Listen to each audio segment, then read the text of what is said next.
korupsi dengan tema ke atas lagi. Ke atas yang pertama lagi. Generasi muda SMK Negeri 2 Surabaya berintegritas. Tingkatan integritas itu ada 3 ya anak-anak ya. Yang pertama jujur mengikuti hati nurani, berani itu ada 2 indikator, yaitu jujur dan mengikuti hati nurani, serta yang ketiga adalah konsisten. Konsisten itu berarti jujur, berani, serta mengikuti hati nurani. Semoga kalian semua bisa menjadi pemuda dan generasi penerus bangsa yang bisa menjadi generasi penerus bangsa yang berintegritas. Amin. Next. Sebelum kita ke materi pada hari ini, izinkan Bu Vika untuk berpantun. Jangan lupa nanti bilang cakep ya anak-anak ya. Ya. Hari ini hari Kamis. Besok hari Jumat. Bagaimana kabarnya hari ini? Optimis? Semoga hari-harimu selalu penuh semangat.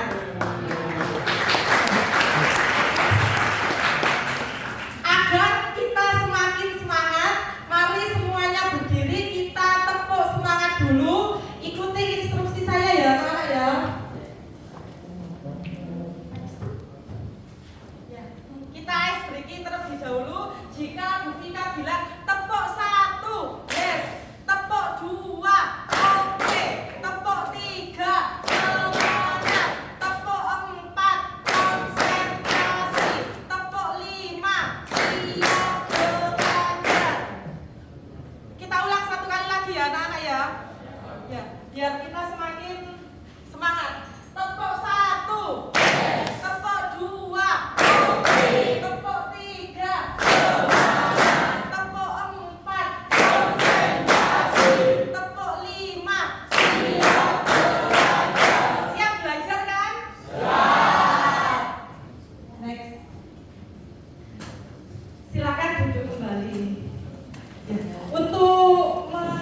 Sebelum melanjutkan materi hari ini, izinkan Bu Vika untuk menyampaikan kesepakatan kelas yang sudah kita sepakati bersama sejak awal kegiatan pembelajaran. Dari mulai yang pertama adalah tepat waktu masuk dan keluar kelas. Yang kedua, berdoa sebelum dan sesudah memulai pembelajaran. Sebelum memulai pembelajaran pada hari ini, marilah kita berdoa terlebih dahulu menurut agama dan keyakinan kita masing-masing. Berdoa dimulai.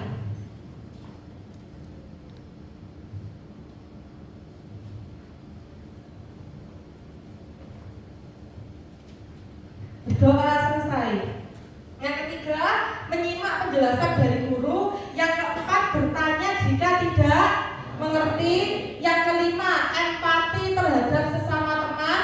Dan yang keenam adalah menjaga kebersihan, karena kebersihan sebagian dari iman. An-nadhofatu minal iman. Next. Ya, sebelum materi selanjutnya, saya ingin kalian mengerjakan pretest. Bisa dibuka HP-nya dan bisa di scan barcode-nya. Waktu mengerjakan hanya 5 menit. Jadi pretestnya ini tujuannya adalah untuk mengetahui bagaimana pemahaman kalian sebelum memperoleh materi dari saya tentang kegiatan anti korupsi. Jadi jawabannya sebisa kalian. Ya. Mungkin nanti dilanjutkan nanti ya anak-anak ya, kalau belum selesai. Untuk selanjutnya next. Ya. Apa yang kalian pikirkan ketika melihat gambar ini? Apa yang ada di pikiran kalian ketika melihat gambar ini? Ya, bisa angkat tangan. Ya, Pak Mas. Tahanan apa? Oh ya, tahanan KPK. Kalau memakai baju rompi oranye ini berarti adalah tahanan KPK. KPK itu kepanjangan dari apa? Ya, Komisi Pemberantasan Korupsi. Naudzubillah min dzalik ya. Jangan sampai kalian nanti suatu saat negara, aparat sipil negara memakai rompi oranye. Naudzubillah min dzalik. Next. Bu Vika, ada pertanyaan kontekstual teaching and learning. Pernahkah kalian melihat berita tentang pejabat yang ditangkap oleh KPK karena kasus korupsi? Tentu pernah kan? Kalau lihat di berita, jika pejabat bangsa hanya memikirkan kepentingan pribadi dan melakukan korupsi, apakah bangsa Indonesia akan tetap indah seperti pelangi yang berwarna-warni? Menurut kalian, apa yang harus kita lakukan sebagai generasi muda agar bangsa Indonesia ini tetap indah, adil, dan bebas dari korupsi? Apa yang bisa kalian lakukan? Oke, silakan berdiri, Mas. Ayo kita beri tepuk tangan dulu, Mas. Ya, silakan, Mas. Jika pejabat-pejabat bangsa hanya memikirkan kepentingan pribadi dan melakukan korupsi, apakah bangsa Indonesia akan tetap indah seperti pelangi yang berwarna-warni? Tentu saja tidak. Justru makin seperti kayak tanah, Bu, dan tidak bangsa lain. Terus menurut kalian apa yang harus kita lakukan sebagai generasi muda? Kita sebagai generasi muda harus melakukan, yaitu 1. Jujur, 2. Tidak menontek, dan 3. Tidak melakukan kecurangan, 4. Menolak sokok nyokok. Jika 4 itu dilakukan, maka korupsi tidak akan terjadi. Oke. Terima kasih Fawas atas jawabannya yang sangat luar biasa. Yes.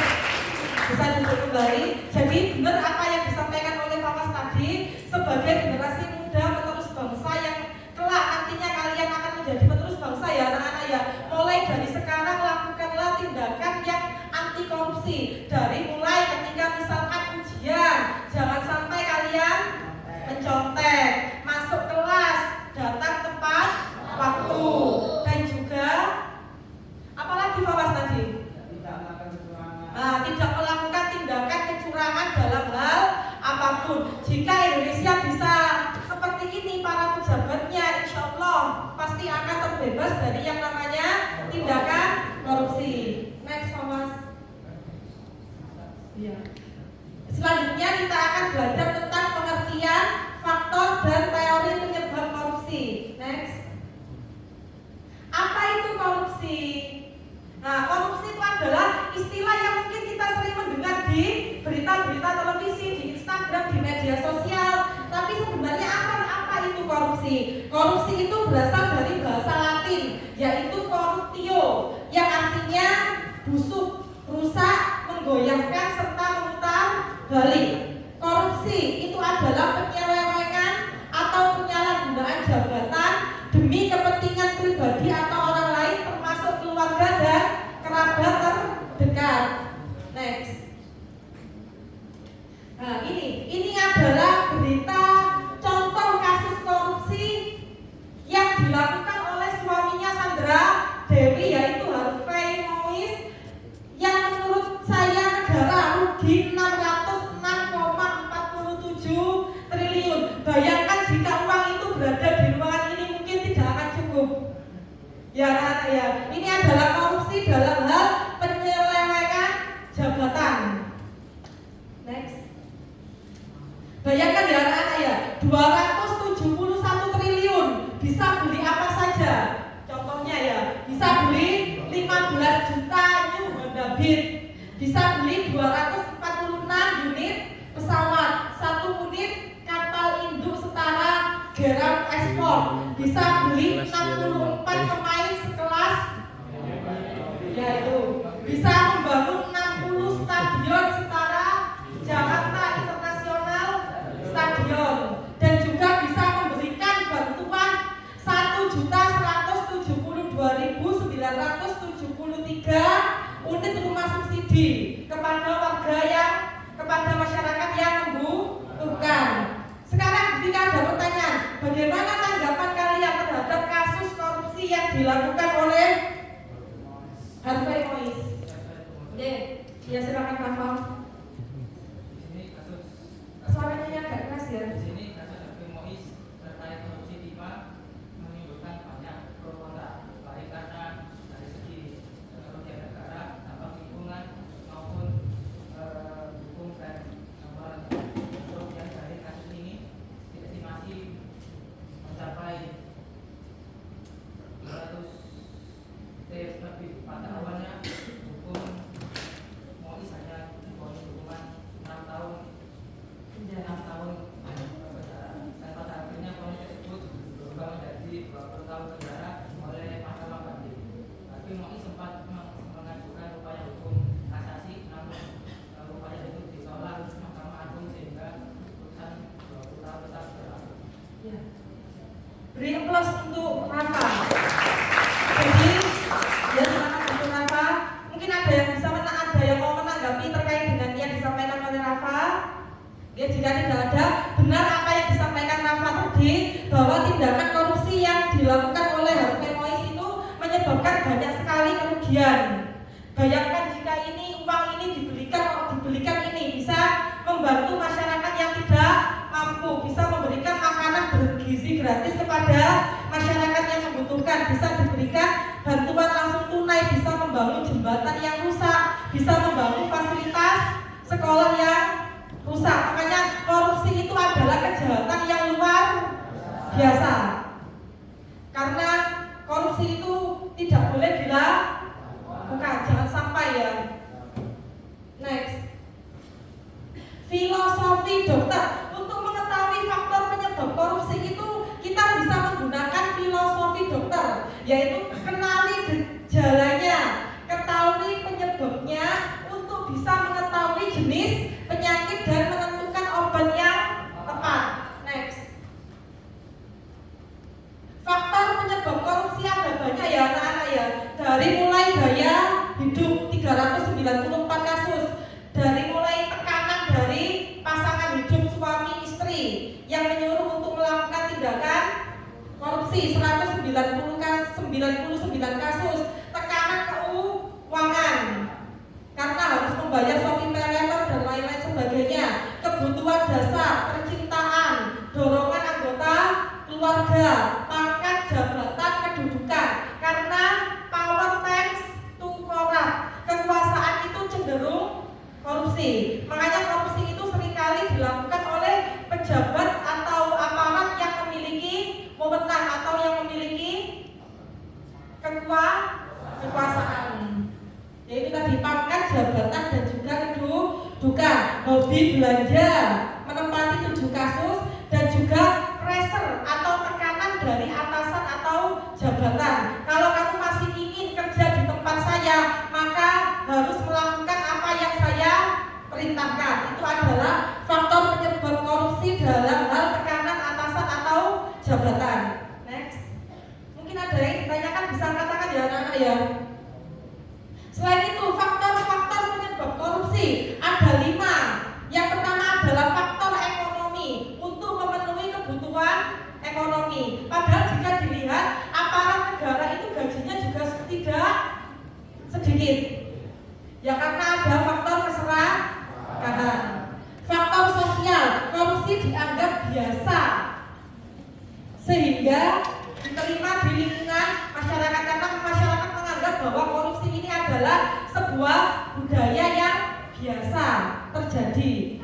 Yang selanjutnya adalah faktor kultural, budaya yang menganggap pemberian hadiah atau uang pelicin sebagai hal yang wajar. Faktor politik, yaitu tadi kekuasaan, karena merasa memiliki kekuasaan, akhirnya ada niatan untuk menyelewengkan.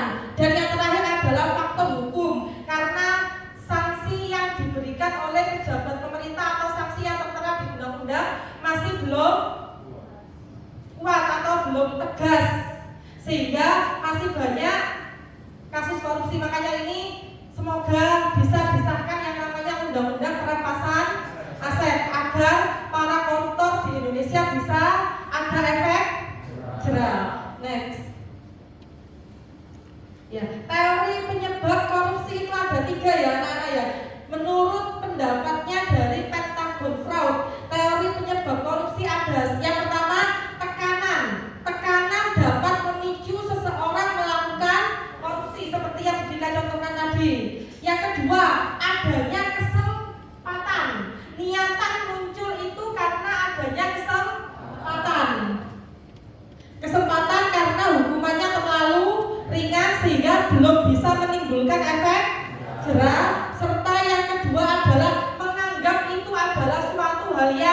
Biasa, rasionalisasi atau pembenaran seringkali jadi alasan koruptor, seperti suap menyuap yang dianggap tidak merugikan negara.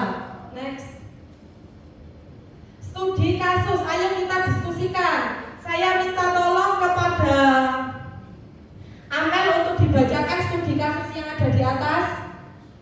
Bisa berdiri? Suaranya yang keras ya. Seorang siswa di kelas 12 merasa tertekan karena harus mempertahankan, kelihatan ya? Oh ya sudah, terima kasih ya. Jadi Bu Vika saja yang baca. Seorang siswa di kelas 12 merasa tertekan karena harus mempertahankan nilai akademis yang tinggi demi mendapatkan beasiswa dalam usaha mencapai nilai yang sempurna agar bisa masuk eligible ya anak-anak ya, agar bisa daftar SNBP, seleksi nasional berdasarkan prestasi. Siswa tersebut merasa kesulitan mengatur waktu untuk belajar. Siswa ini merasa ragu, tetapi tertekan oleh tekanan internal untuk memenuhi ekspektasi orang tua dan keinginan pribadi untuk mendapatkan beasiswa.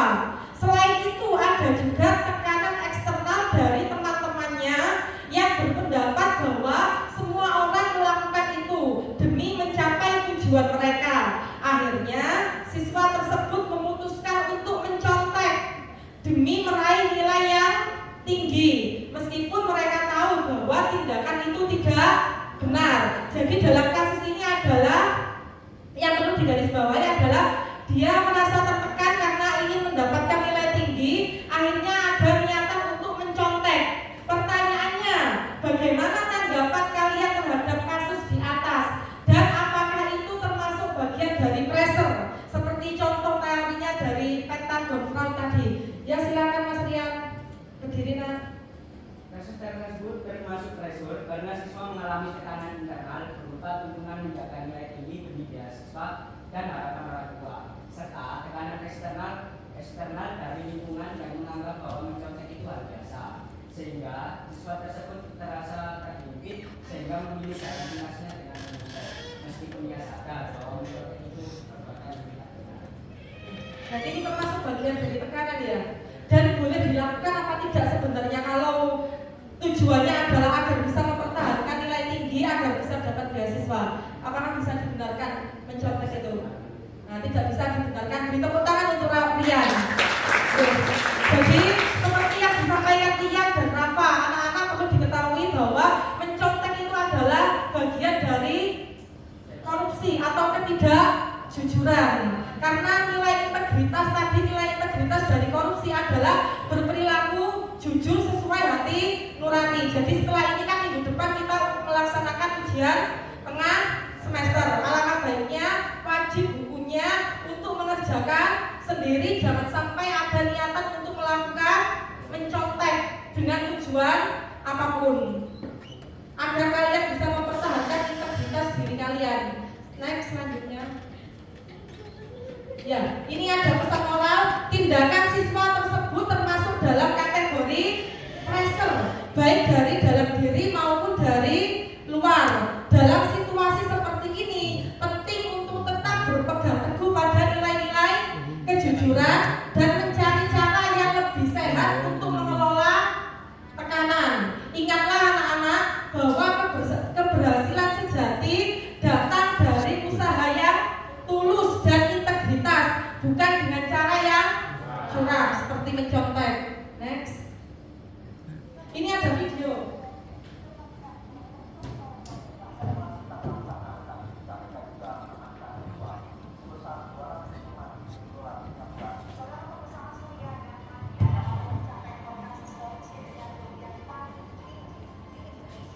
Ini ada video, nanti ada pertanyaan terkait dengan pesan moral yang bisa diambil. Bisa kalian lihat videonya.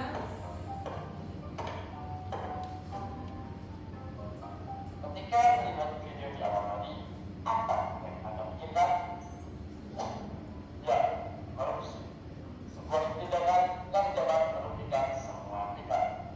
Jika berbicara tentang korupsi, sebenarnya korupsi tidak hanya terjadi di berita televisi saja.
labil lantas 7.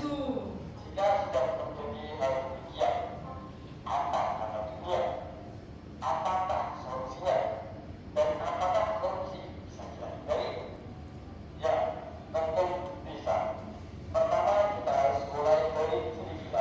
Mulai dari yang kecil, seperti menata waktu belajar, menata konsentrasi, melakukan kegiatan-kegiatan yang positif, serta melatih diri untuk menjadi pribadi yang bertanggung jawab mulai sekarang juga. Bapak terbangun, dapat sehat betul ini pohon tembus. Gerak beri penumpang, mempunyai anti korupsi. Bagus ya videonya ya. Jadi korupsi itu tidak hanya ada di berita televisi, tetapi yang sudah dicontohkan oleh video tersebut. Ya, next. Masih banyak studi kasusnya soalnya. Selanjutnya kita akan belajar anak-anak terkait dengan gratifikasi, pemerasan, dan suap itu apa saja bedanya. Apa sih bedanya? Next. Ya, gratifikasi. Apa itu gratifikasi? Menurut Kamus Besar Bahasa Indonesia, gratifikasi adalah uang hadiah kepada pegawai di luar gaji yang ditentukan. Next. Bedanya apa gratifikasi, pemerasan, dan suap? Jika gratifikasi itu berhubungan dengan jabatan, bersifat tanam budi, tidak membutuhkan kesepakatan atau transaksional. Contoh, pengusaha memberikan hadiah voucher belanja kepada PNS karena merasa terbantu dalam pengurusan perizinan. Itu adalah gratifikasi. Selanjutnya suap. Suap itu berhubungan dengan transaksional, umumnya dilakukan secara tertutup. Kalau gratifikasi secara terbuka, kalau suap dilakukan secara tertutup. Contoh, pengusaha menyuap pejabat pemerintah untuk mendapatkan tender atau proyek, dan kata akhirnya adalah deal. Selanjutnya adalah pemerasan. Pemerasan itu adalah adanya permintaan sepihak dari pejabat bersifat memaksa serta menyalahgunakan kekuasaan. Contoh, pejabat memaksa calon peserta tender untuk memberikan sejumlah uang dengan ancaman jika tidak diberikan akan digugurkan. Jadi kalau pemerasan itu ada ancamannya. Dari ketiga yang sudah Vika jelaskan, apakah bisa dipahami bedanya? Jadi kalau gratifikasi berupa hadiah dan sifatnya terbuka, sedangkan kalau suap ada transaksinya bersifat tertutup, sedangkan jika pemerasan ada ancaman jika tidak dilakukan. Next. Unsur-unsur gratifikasi itu ada 4. Yang pertama dilakukan oleh pegawai negeri atau penyelenggara negara. Yang kedua menerima gratifikasi. Yang ketiga berhubungan dengan jabatan. Dan yang terakhir, yang keempat, poin pentingnya, jika menerima gratifikasi tidak dilaporkan kepada KPK, jika hadiahnya itu dilaporkan kepada KPK dalam rentang waktu 30 hari sejak hadiah itu diberikan. Jika misalkan saya sebagai PNS mendapatkan hadiah dari siswa dalam rentang waktu 30 hari, saya harus mengembalikan atau saya harus melaporkan. Karena jika saya menerima, saya bisa, jika lebih dari 31 hari saya menerima, maka saya bisa dilaporkan dengan tuduhan gratifikasi. Karena sebagai PNS, saya tidak boleh menerima hadiah yang berhubungan dengan jabatan saya sebagai guru atau sebagai PNS. Paham ya anak-anak ya? Next. Ini ada studi kasus lagi. Tanggal 25 November diperingati sebagai Hari Guru. Biasanya kalau Hari Guru kan di media sosial banyak sekali pemberian buket bunga, pemberian hadiah kepada guru. Hadiah penuh cinta di Hari Guru 2024 antara gratifikasi atau bentuk penghormatan. Siapa yang bisa menjawab? Ya, Putra ya. Ya silakan Putra. Untuk hadiah penuh cinta dari guru bisa dibalas apa?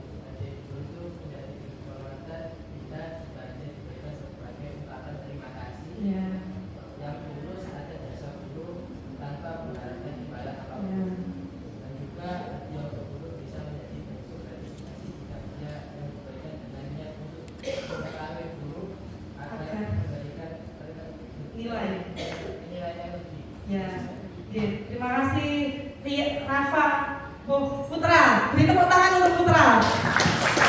Nah, jadi Putra jawabannya ada dua ya anak-anak ya. Jika diberikan dengan tujuan untuk memberikan secara tulus kepada guru, mungkin tidak disebut gratifikasi. Bagi Putra itu adalah sebuah bentuk penghormatan atas jasa yang diberikan oleh Bapak Ibu guru.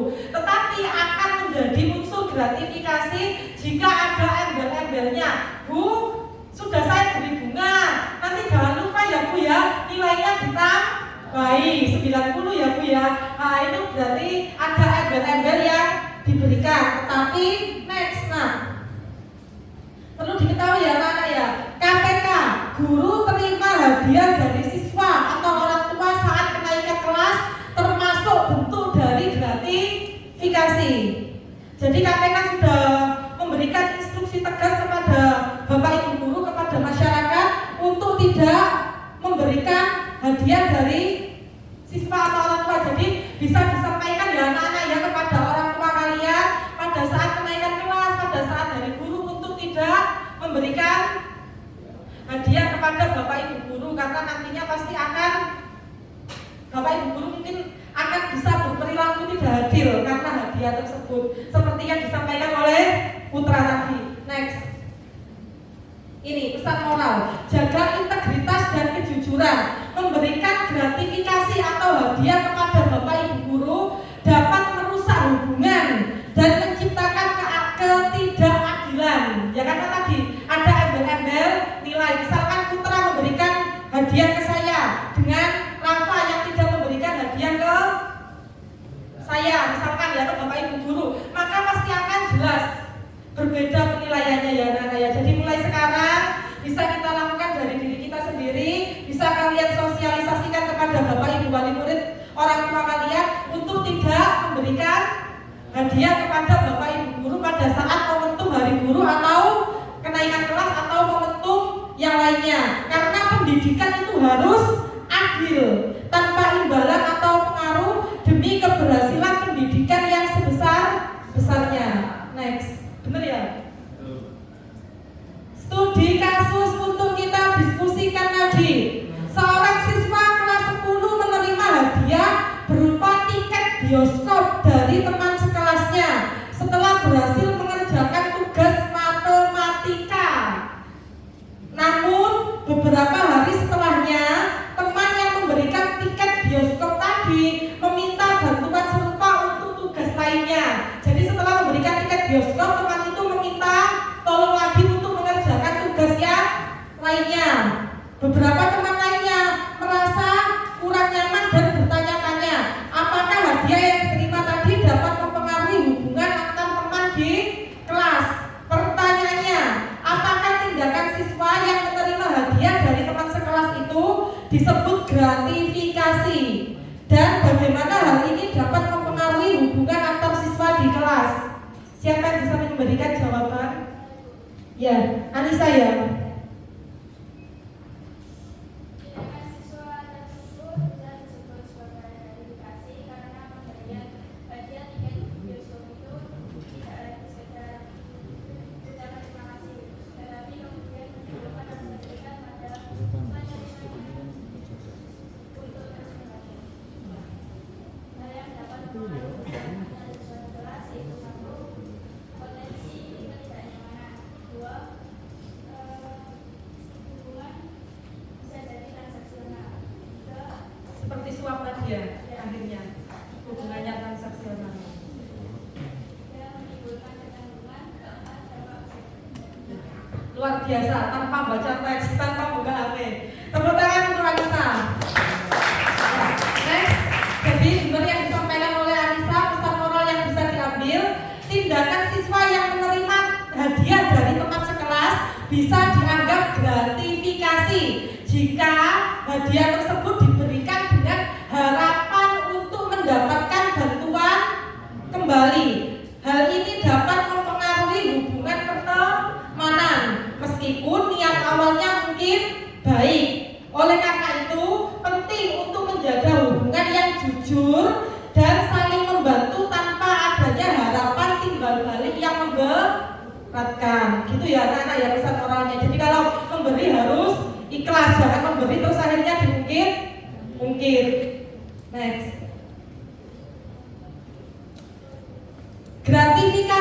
bisa bebas menurut Undang-Undang Nomor 20 Tahun 2001. Gratifikasi tidak dianggap suap jika dilaporkan ke KPK sebelum 30 hari kerja sejak gratifikasi itu diterima, seperti yang sudah saya sampaikan tadi.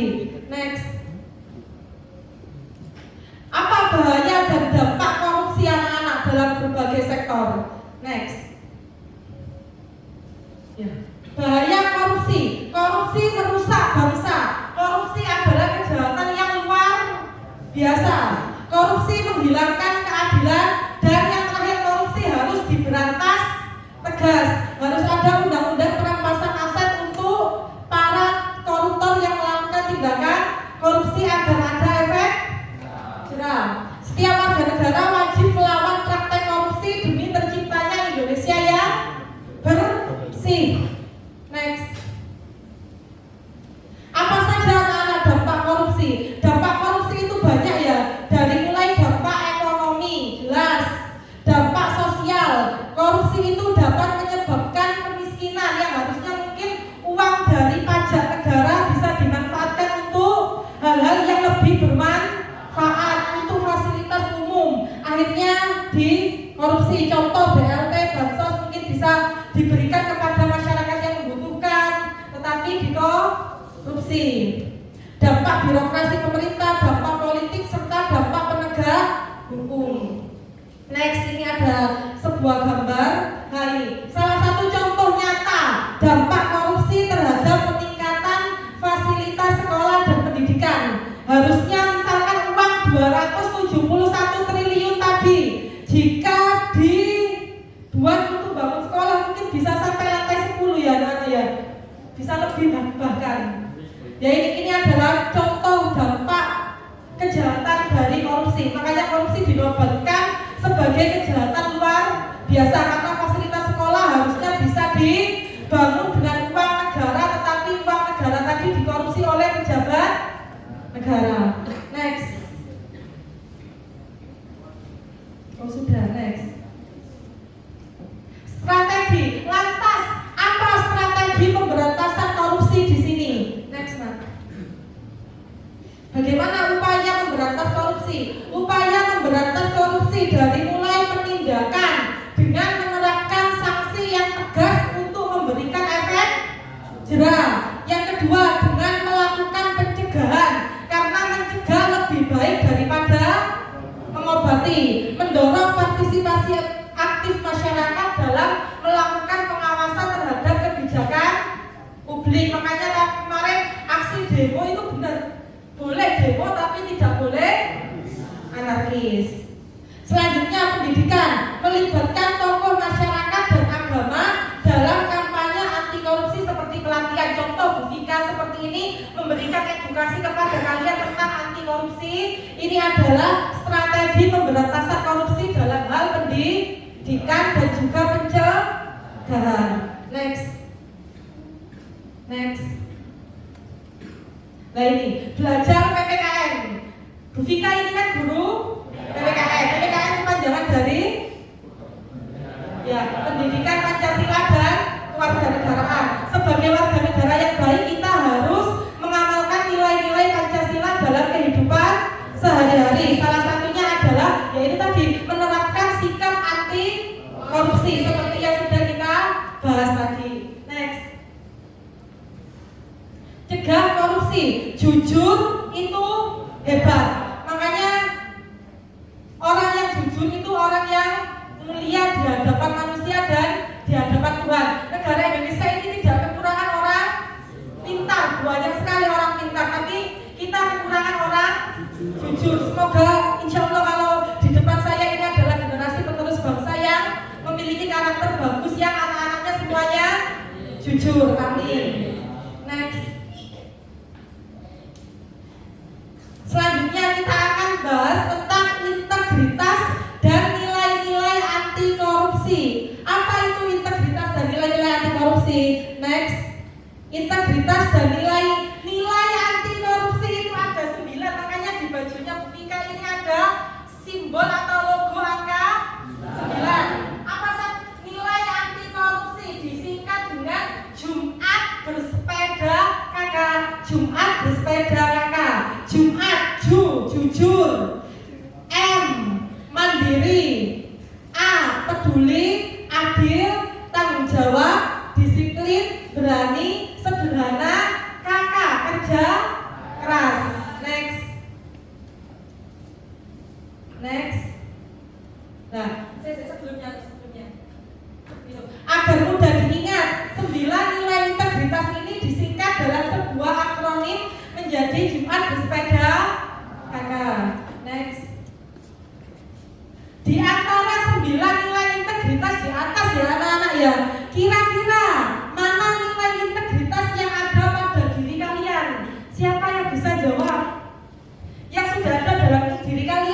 di antara 9 yang Bu Vika sebutkan tadi, dari mulai Jumat bersepeda kakak, kira-kira yang ada pada diri kalian apa? Yang sudah ada, apakah semuanya atau masih salah satunya? Mungkin di antara kalian bisa jawab. Anissa mungkin bisa membantu menjawab, bisa jawab, atau siapa yang bisa jawab Mama? Di antara 9 nilai integritas, apa yang sudah ada pada diri kalian? Jujur, 10 TKJ 2 jujur apa tidak ini anak-anaknya? Oh, sudah jujur ya, berarti tidak ada yang mencontek ya saat ulangan ya? Oh, tidak ada, alhamdulillah. Mandiri, semuanya bisa? Mandiri. Mandiri, contoh kemarin, seperti kemarin itu ada kegiatan kemah akbar yang sudah kita lakukan selama 3 hari. Itu tujuannya untuk melatih kemandirian kalian karena harus membangun tenda sendiri. Tanggung jawab seperti kalian berada di sekolah ini berarti termasuk bagian dari kalian bertanggung jawab atas diri kalian karena kalian sudah ya ini tadi sudah bersedia untuk datang ke sekolah, sudah melakukan kedisiplinan, datang jam 6.30. Next. Ya ini nilai-nilai 9 nilai anti korupsi yang harus ada pada diri kalian. Sederhana, pesan Bu Vika juga berperilaku yang sederhana, jangan yang berfoya-foya atau hedonisme. Sesuaikan dengan kemampuan orang tua. Mandiri, adil, selalu menghargai perbedaan, tidak pilih kasih saat kerja kelompok karena semua teman adalah sama, tidak ada teman yang pintar, tidak ada teman yang hebat, semua teman kalau bisa dirangkul, diajak kerja sama ya anak-anak ya. Berani untuk jujur, berani menolak ajakan untuk berbuat curang, berani melaporkan jika terjadi kecurangan, serta berani mengakui kesalahan atau gentleman. Selanjutnya peduli terhadap lingkungan sekitar, peduli terhadap teman. Seperti contohnya TKJ 2 ini anak-anaknya peduli semua ya. Kemarin contohnya Jabar yang sakit parah, kalian sudah menjenguknya, itu termasuk bagian dari nilai integritas kepedulian yang sudah kalian terapkan. Next. Apa itu integritas? Integritas itu adalah kesatuan antara pola pikir, perasaan, ucapan, dan perilaku yang selaras. Next. Ini sudah. Ini juga sudah ya karena ya 9 nilai integritas yang disingkat dengan Jumat bersepeda kakak. Next. Nah ini adalah contoh dari kisah toko bunga milik istri oleh Pak Hogen Imam Santoso Kapolrinya. Jadi Pak Hogen ini memiliki sebuah toko bunga. Pada saat beliau diangkat menjadi seorang Kapolri, Pak Hogen memilih untuk menutup tokonya karena beliau meyakini bahwa dengan adanya jabatan yang diemban beliau sebagai Kapolri, maka orang-orang pasti akan membeli bunga di tempatnya dan akhirnya berakibat kepada tidak membeli bunga di tempat lain. Jadi masih banyak pejabat pemerintah yang memiliki nilai integritas yang tinggi. Salah satunya adalah Pak Hogen dan akhirnya beliau menutup tokonya karena nanti semua orang yang ada urusan imigrasi akan beli di toko kita, tidak akan adil buat yang lain. Bisa dipahami ya ceritanya ya nanti ya. Next.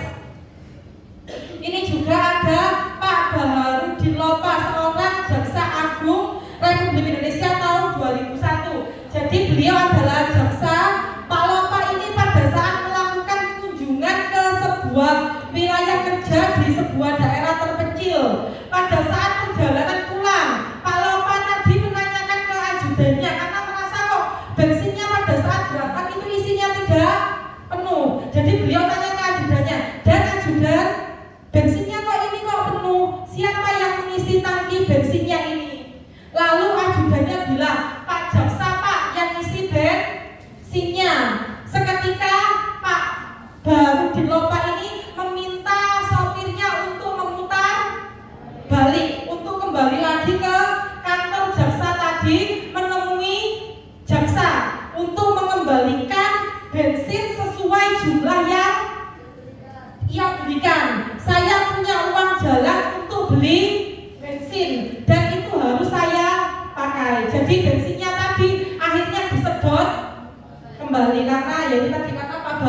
Bapak sangat menjunjung tinggi nilai-nilai integritas. Next. Ini ada video lagi anak-anak.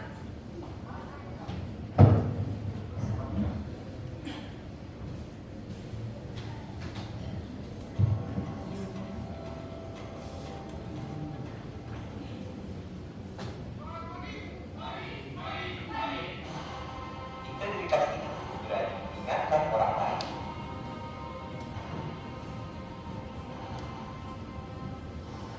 Masih ingatkah Anda tentang cerita dari seorang baru di lomba? Yang saya sampaikan tadi ya. Siapa yang mengisi bensin? Cerita ini mencerminkan aktualisasi nilai integritas yang dikatakan juga saya siapkan videonya. suatu hari, Lopa yang menjabat sebagai Kepala Kejaksaan Tinggi Sulawesi Selatan berada dalam perjalanan pulang setelah mengikuti sebuah kunjungan. Tiba-tiba Lopa menyuruh ajudannya untuk menghentikan mobil, kemudian bertanya. Siapa yang mesti bensin? Lopa terkenal sebagai sosok yang cermat dan berhati-hati. Curiga saat melihat genderan bahan bakar mobilnya, ia ingat sekali tangki bensin mobilnya dalam keadaan kosong saat tiba di lokasi kunjungan. Tetapi ketika di perjalanan pulang, tangki bensin mobilnya dalam keadaan penuh. Dari sinilah beliau mengetahui ada orang yang Naik saja ya. mengirimkan bensin ke mobilnya. Bagaimana Lopa menyikapi hal tersebut? Lopa menyuruh ajudannya memutar mobilnya kembali menuju lokasi sang jaksa yang mengisikan bensin ke mobilnya. Setibanya di sana, Lopa meminta sang jaksa untuk menyedot kembali bensin sesuai dengan jumlah yang diisikannya. Tahukah Anda apa yang dikatakan oleh Lopa setelah itu kepada sang jaksa? Menurut Anda, mengapa Baharudin Lopa berani mengingatkan dalam peristiwa tersebut? Kira-kira integritas apa yang diambil dan diyakini oleh Baharudin Lopa? Nah, diperlukan sebuah keberanian untuk mengingatkan, menegur, dan menyatakan kepada orang lain jika ada yang tidak sesuai. Ada cerita lain Cerita yang kedua, khususnya atau pengembangan ini. Cerita ini datang dari buku Iman Santoso yang berjudul Tutupnya Berkembang Kami.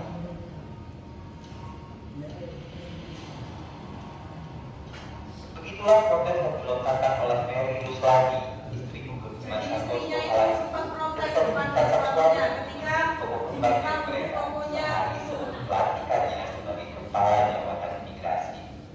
Lantas, bagaimana cara Gugum mengingatkan istrinya? Gugum memberikan pengertian kepada istrinya. Ia menjawab, Nanti semua orang yang berurusan dengan imigrasi akan memesan sederhananya, toko di bukan belakang untuk ini. menjadi beban baginya dalam menjalankan tugas. Ia tidak ingin orang-orang mengikuti kembali tokonya hanya karena melihat jabatannya. Nah, jadi Menurut Anda, beliau tidak mau apakah orang-orang Gugum berani membeli mengingatkan dengan tokonya karena jabatan yang nilai integritas apa yang diemban. diambil dan diyakini oleh Gugum? Jadi diperlukan yang namanya sebuah karakter Berdasarkan hukum berani. kita di atas, sudahkah Anda melihat dengan jelas akan tindakan yang Itu hal-hal yang tidak kualitasasi sesuai. integritas yaitu berani berani mengingatkan orang lain. orang Dan lain. saat Lopa mengingatkan sang jaksa kalau tak perlu mengisikan bensin mobilnya karena dia sudah punya uang yang memang harus digunakan untuk itu.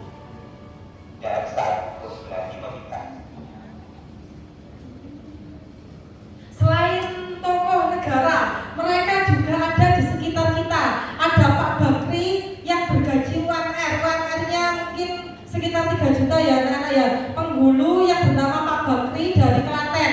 Beliau sudah 88 kali melaporkan gratifikasi kepada KPK dan selalu menolak amplop dari warga yang menggunakan jasanya sebagai penghulu. Karena biasanya kalau menikah di rumah itu kan bayar 650.000, diamplopilah 650.000. Pak Bakri ini tidak mau dan selalu mengembalikan kepada orang yang memberikannya. Jadi masih banyak orang yang berintegritas di sekitar kita. Next. Tetapi juga sementara itu ada juga yang sebercanda ini dengan integritas. Contoh, Surabaya yang berada di depan sekolah kita ya anak-anak ya, baru saja menyampaikan deklarasi anti korupsi. Setelahnya beberapa hari kemudian beliau tertangkap karena OTT, operasi tangkap tangan KPK. Jadi beliau menyampaikan deklarasi, tetapi beliaunya juga melakukan korupsi. Dan selanjutnya mari, karena materi semuanya sudah saya berikan, apakah ada yang ingin ditanyakan anak-anak terkait dengan materi tentang korupsi pada hari ini? Ya, jika tidak ada bisa dikerjakan prosesnya, bisa kalian scan barcode-nya. Next.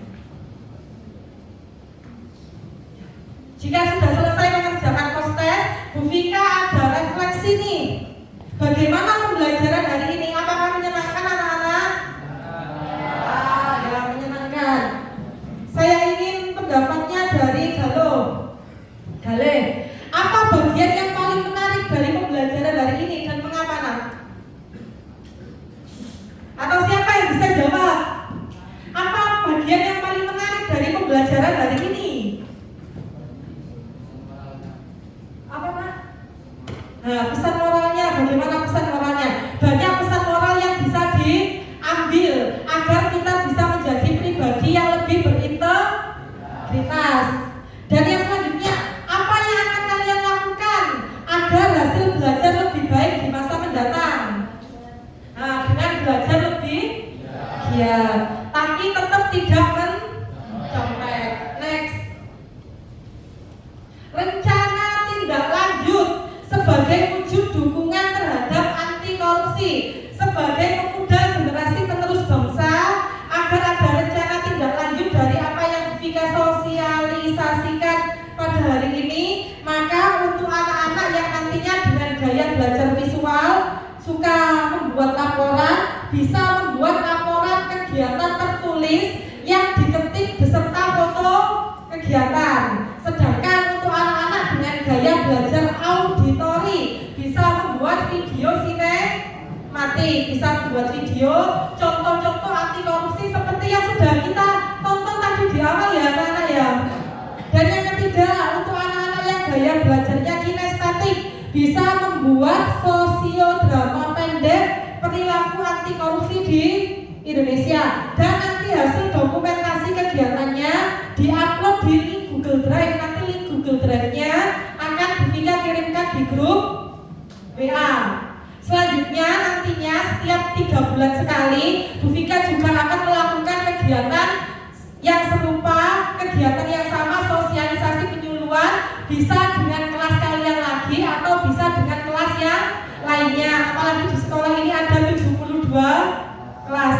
Jadi tugas Bu Vika masih banyak untuk menyampaikan kegiatan anti korupsi ini di kelas-kelas yang lainnya juga. Next. Apakah ada yang ditanyakan terkait RTA-nya ini?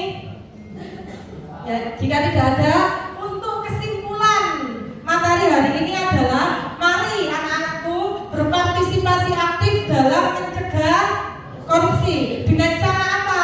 Dengan cara mendorong perbaikan layanan dan tata kelola instansi melalui masukan langsung dari publik, serta kalian sebagai masyarakat bisa juga turut berpartisipasi aktif untuk mendukung kegiatan anti korupsi dengan cara mengerjakan tugas secara jujur, mengerjakan ulangan juga jujur, beli di kantin, beli gorengan 5 ya ambilnya, bayarnya juga bayar 5.000, maka ambilnya juga 5. Jangan sampai bayar 5.000 ambilnya 10. Ya nak ya, dimulai dari diri sendiri. Dan terkait dengan korupsi waktu tadi, ketika masuk kelas harus tepat waktu.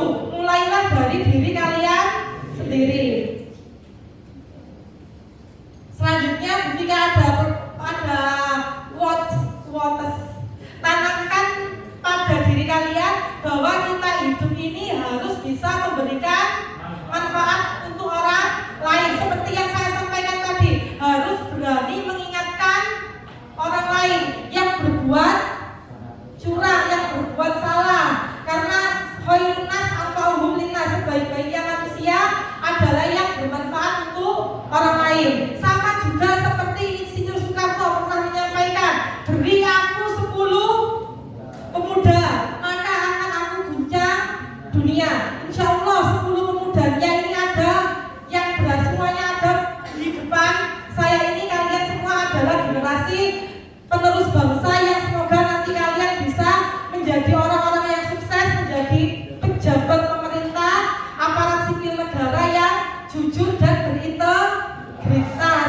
Ya nah ya, ketika nanti kalian sudah lulus dari SMK 2, kuliah, bisa menjadi pejabat negara, jadilah pejabat negara yang jujur, agar berkah, agar gajinya berkah. Selanjutnya, ya terima kasih anak-anak hebatku atas semangatnya dan partisipasinya hari ini. Apakah ada yang ingin ditanyakan sebelum Bu Vika tutup kegiatan hari ini? Ya, jika tidak ada, Bu Vika tutup kegiatan pembelajaran hari ini. Anak-anak semuanya tetap berada di sini untuk melanjutkan post testnya tadi. Jika yang masih belum selesai, dan Bu Vika juga meminta tolong kepada kalian untuk mengisi form evaluasi yang sudah Bu Vika kirimkan linknya di grup WA. Demikian pembelajaran hari ini, semoga bermanfaat. Saya akhiri, assalamualaikum warahmatullahi wabarakatuh.